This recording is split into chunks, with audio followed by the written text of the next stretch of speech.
Hello friends, Radhe Radhe. आज हम बात करेंगे श्री कृष्ण ने क्या बताया मोह से कैसे बचे।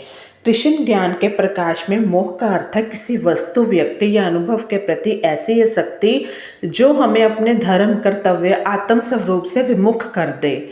श्री कृष्ण ने भगवत गीता में मोह को मनुष्य के आध्यात्मिक पतन का मुख्य कारण बताया है। वे कहते हैं कि मोह हमें अज्ञान में बांधता है और दुखों का जाल बुनता रहता है। अब प्रश्न है कि मोह से बचना कैसे है।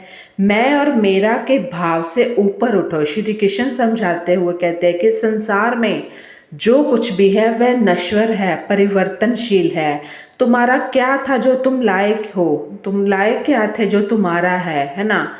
हम जब किसी को अपना मान लेते हैं, यह मेरा परिवार है, यह मेरा धन है, यह मेरी पहचान है, तो वहीं से मोह का जन्म होता है। श्री कृष्ण सिखाते हैं सब कुछ भगवान का है, हम केवल एक निमित्त माध्यम हैं। जो उन्होंने हमें दिया हमें उनको वापस ही देना है। सब मोह है, सब कुछ उनका है। ये शरीर या आत्मा उन्हीं ने हमें, इस ईश्वर ने भेजा है, उन्हीं का ही सब। जब यह भाव आ जाता है तब मोह स्वयं छूटने लगता है।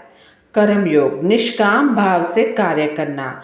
कृष्ण अर्जुन से कहते हैं कर्म करो लेकिन फल की चिंता मत करो। जब हम कर्म को पूजा समझकर करते हैं और फल को ईश्वर पर छोड़ देते हैं तब मोह का जाल हमें नहीं बांध सकता। फल की इच्छा जब नहीं रहती तब ना अपेक्षा होती है ना निराशा, और इस निरपेक्षता में मोह का अंत होता है। आत्मा ज्ञान प्राप्त करो। श्री कृष्ण गीता में स्पष्ट कहते हैं न जायते मेते न कदाचि, आत्मा न कभी जन्म लेती है न मरती है। जब हम अपने देह, अपने आप को देह नहीं बल्कि अमर आत्मा समझने लगते हैं तब देह से जुड़ी चीजें, रूप, संबंध, भोग, पहचान का मोह टूटने लगता है। हम जब समझ जाते हैं कि जो वस्तुएं दिखती हैं वे क्षणिक हैं, पल भर के लिए हैं, कुछ देर के लिए हैं, पर आत्मा और परमात्मा शाश्वत हैं, वो विराजमान हैं। सत्संग, साधना और समरण। कृष्ण कहते हैं कि जो सच्चे ज्ञान को जानने के लिए सज्जनों की संगति करता है, साधना, ध्यान, जप में तल्लीन रहता है और मेरा निरंतर स्मरण करता है, वह धीरे धीरे मोह से छूटता जाता है। सत्संग में वैराग्य की प्रेरणा मिलती है, साधना से मन निर्मल होता है और स्मरण से प्रेम सच्चा होता है। समभाव की भावना विकसित करो। भगवान श्री कृष्ण कहते हैं सुख दुख में सम रहो, लाभ हानि में सम रहो। जब हम जीवन की हर परिस्थिति को भगवान का प्रसाद समझकर स्वीकारते हैं तब भीतर एक अढोल शांति आती है। यह समझा हमें मोह से दूर करती है। यही जो समता में मोह से दूर करती है, क्योंकि अब हमारे सुख का स्तोत्र बाहरी चीजें नहीं बल्कि भीतर की भक्ति से संतोष है। श्री कृष्ण ने एक छोटी सी प्रेरणा। एक बार अर्जुन ने पूछा प्रभु मोह बहुत गहरा है, जब अपने प्रियजन कष्ट में हो या बिछड़ जाए ना तब दिल कैसे समझाया जाए। तो श्री कृष्ण मुस्कुराए और बोले अर्जुन, जिस तरह सूर्य अस्त होता है फिर भी अगली सुबह उदय होता है, उसी तरह जीवन में वियोग आता है परंतु आत्मा अमर रहती है। जो मेरे प्रेम में स्थित है वह जानता है कि कोई कभी खोता नहीं, सब मेरे स्वरूप में लीन है। तो श्री कृष्ण कहते हैं तुम बस प्रेम करते जाओ, आसक्ति मत पालो। प्रेम शुद्ध होता है, मोह बंधन देता है। मोह में आकर तुम एक बंधन में बस जाओगे और बाहर नहीं निकल पाओगे।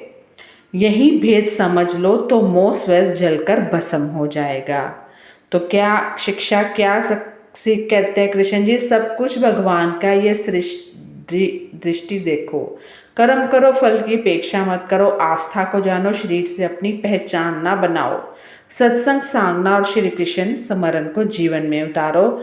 हर परिस्थिति में सम रहो, यानी कि समानता से रहो, एक जैसे रहो, फिर चाहे सुख आए चाहे दुख।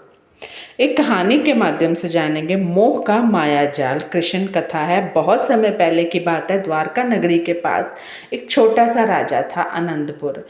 वहाँ का राजा, युवन राजा, बहुत धर्मशील था परंतु अत्यंत मोहग्रस्त भी।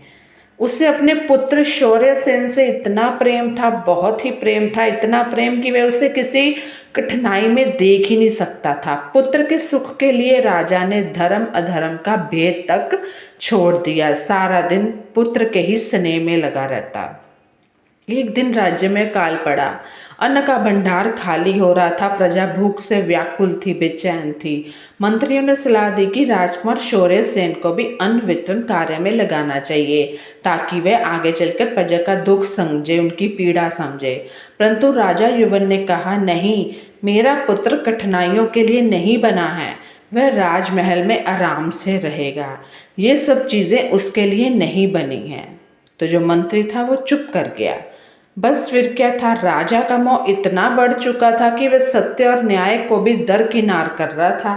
प्रजा दुखी हो रही थी, राज्य में अराजकता फैलने लगी। तब एक दिन श्री कृष्ण स्वयं द्वारका से चलकर आनंदपुर आए।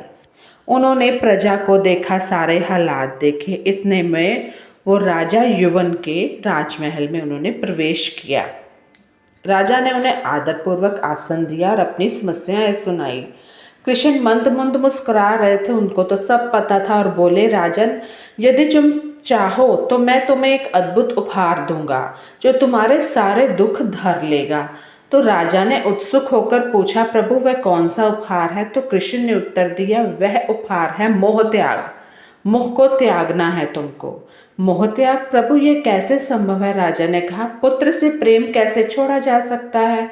तो कृष्ण ने उसे एक दृष्टांत दिया। कल्पना करो कि एक माली प्रतिदिन बाग में सुंदर फूल लगाता है। यदि वह हर एक फूल से मोह कर बैठे तो क्या वह कभी बगीचे की देखभाल कर सकेगा? यदि कोई फूल मुरझा जाए तो क्या वह रोता रहेगा? नहीं, वह जानता है कि फूल खिलते हैं, मुरझाते हैं, पर बाग का सौंदर्य बना रहता है। ऐसे ही जीवन में संबंध आते हैं, जाते हैं, सुख दुख बदलते हैं, पर आत्मा अमर है और सेवा, धर्म और प्रेम ही शाश्वत है। इस पर राजा हैरान तो हुआ। तो कृष्ण ने आगे कहा, प्रेम करना सुंदर है, पर आसक्ति दुख देती है। जब उनमें घुस जाते हो, मोह बना लेते हैं उस प्रेम को। प्रेम सेवा में बदलता है, मोह बंधन में। प्रेम देता है, मोह मांगता है। तुम प्रेम करो बिना अपेक्षा के, बिना बंधन के। यही धर्म है, यही मुक्ति है। राजा युवन की आंखों में आंसू बहने लगे।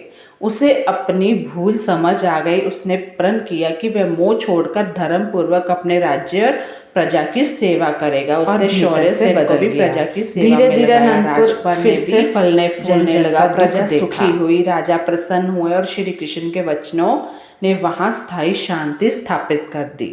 क्योंकि बंधन में तो बंधना ही नहीं है, चाहे वो मोह का है, चाहे लालच का है ना। श्री कृष्ण ने विदा लेते समय मुस्कुराकर कहा, माया जाल बहुत सुंदर दिखता है, पर उसमें फंसकर जीवन बन जाता है। जो मोह से ऊपर उठता है वही सच्चा प्रेमी बनता है, वही सच्चा राजा बनता है, वही सच्चा ज्ञानी और भक्त बनता है, वही सच्चा पिता बनता है। अगर अपने हम बच्चे को मोह में डाल देंगे, उसका स्कूल नहीं जाने देंगे, तो उसका जीवन बर्बाद ही होगा, है ना। आप क्या कहते हैं?